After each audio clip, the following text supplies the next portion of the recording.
Hey, welcome to GC 365. It's September 1. Finally, September's here. I actually love the fall. Do you like the fall? I like the fall. I do the too. fall. I don't know why I like it so much. Maybe bird hunting, fishing, the salmon are running right now. There's all kinds of stuff that's going on. I love the fall. And I love that you've made it all the way to September 1, reading the one-year Bible. And if this is your first time, man, this is like a really cool moment because you're in the last quarter.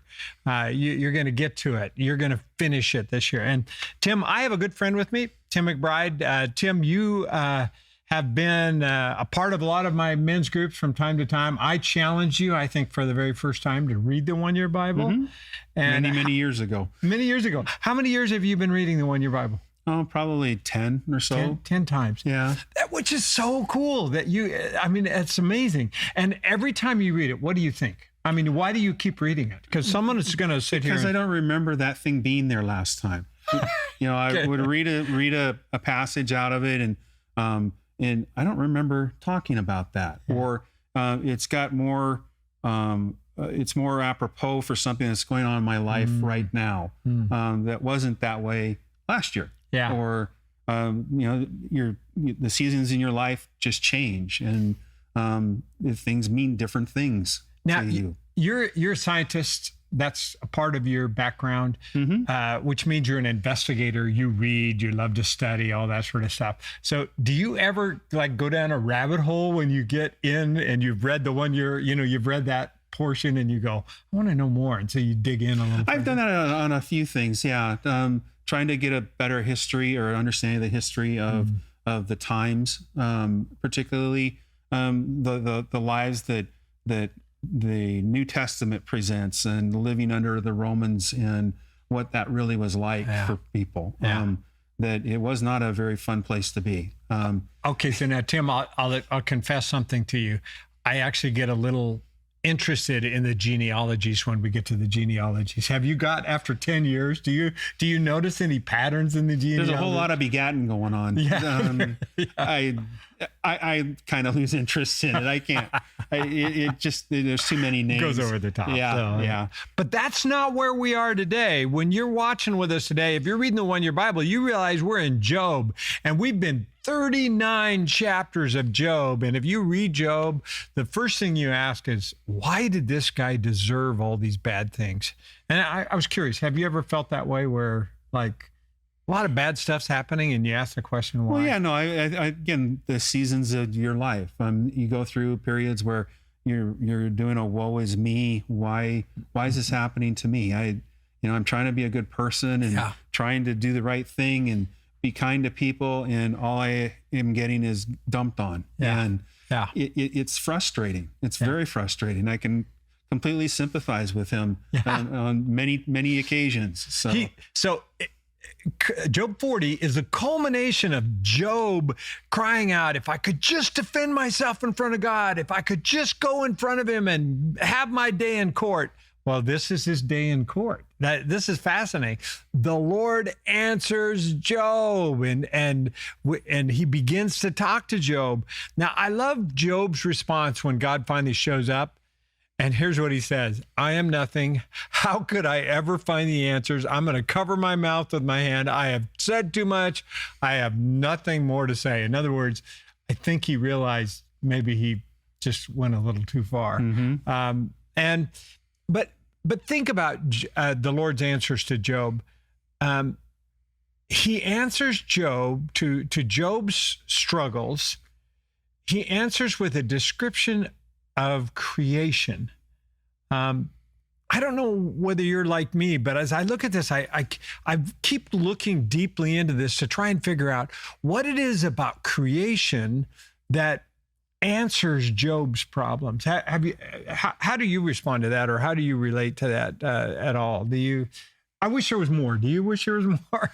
Well, I think it's God's way of presenting to Job that even the Lord has challenges, coming up with creating all of these things, that they weren't simple and they didn't all go the way that he hoped that they would go, including man.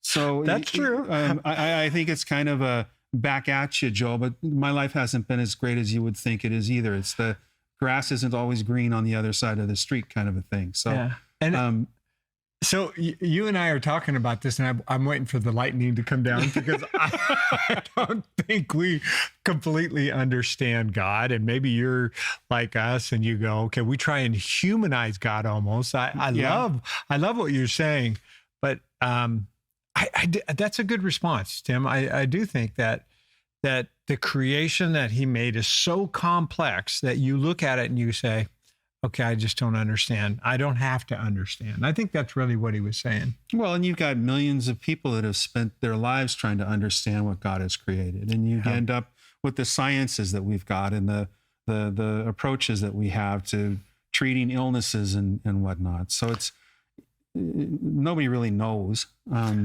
Yeah. So here's Job's final response in chapter 42. We skip forward to chapter 42. Chapter 41 is more of God describing creation. And then here Job finally says, who is this that questions, or you ask, who is this that questions wisdom with such ignorance? He said, it's me. I was the one. I was talking about things I knew nothing about, things far too wonderful for me. In other words, he's saying, I don't know what I don't know. I don't understand anything. And I even like this. I take back everything I said. That's kind of a cool. Have you ever taken back something you said you wish? Oh, yeah. And there's many times that I wish I had never left my mouth. Yeah. So Job's at that point with God. He's saying that. Now, I think it's interesting. God blesses Job, but Job has to do one thing before he receives his blessing. He has to pray for his friends, which weren't very good friends. Have you ever had friends like that ever in your life where you thought they were friends and maybe they thought they were doing the best for you, but they aren't really helping you? Yeah, that's happened a time or two where it isn't quite what I was expecting. Yeah. The response or the support. Yeah. Well, and here's Job. His friends think they're doing him good, but they really are just discouraging him. And so the thing that Job has to do to get the blessing of God is pray for his friends. I think there's a lesson here for us. Maybe you're watching here today and you're asking for God's blessing. There may be somebody in your life that's done you wrong or that's disappointed you or whatever. Maybe the lesson today is, maybe you just need to pray for them in this time, in your own personal time of need, and God will bless. And I do like that God blessed him better than ever before. Mm-hmm. He said the last part of his life was way better than the first part of his life. Ended up with more kids and a better wife, and everything in life was better. And I just think it's great. He died. It says he died an old man who'd lived a long life, and his daughters were more beautiful than anyone in the world. It's just kind of like the fairy tale story that ends up really good, which is really cool. Now, if you're reading along, you also know we're in 2 Corinthians. Paul writes this letter to the Corinthians, who the first letter he wrote was kind of a corrective letter. Now here, the second letter is more of a loving letter, and he kind of gets into his own point of view and his own judgment. But there's verse 18 is the one that stood out today to me. I've stopped evaluating others from a human point of view. I've just stopped there for a minute. That's really hard to do, isn't it? It's very hard to do. It's like the challenge. So maybe you're like us and you say, okay, I need to take people out of my eyes of judgment and start looking at them through God's eyes. It says, for one time we thought of Christ merely from a human point of view, how differently we know him now. So I think what he's saying is they used to see Jesus as a human and they only in the human. Now they realize how he was God. This is just totally different. And so this is the gift that God, who brought us back to himself through Christ, and God has given us the task of reconciling people to him, which is our task. You know, Tim, you've been at it a long time. You've been working with us as a church. It's exciting when people come to Christ, isn't it? It really is. So. For your kids and for your grandkids now. It's pretty cool time in your life to see that and to do that. So I hope that maybe you take that up as a challenge too. Maybe this verse is a challenge. That's our task, to help reconcile people with God through Jesus Christ. Well, I hope this has been helpful just to talk about all this. Please stick with your reading. Don't give up. you can finish, right, Tim? Yep. It's worth it. Yep. Have you ever got behind and needed to catch up? Yeah. No, you sort of miss a couple days and then you're reading numbers for several days in a row. So right. Right. But you got through it. It's worth it, right? Yeah, it is worth it. It is Awesome. worth it. It feels like such a great accomplishment when you're done. So stick with it, and we'll see you next time on GC 365.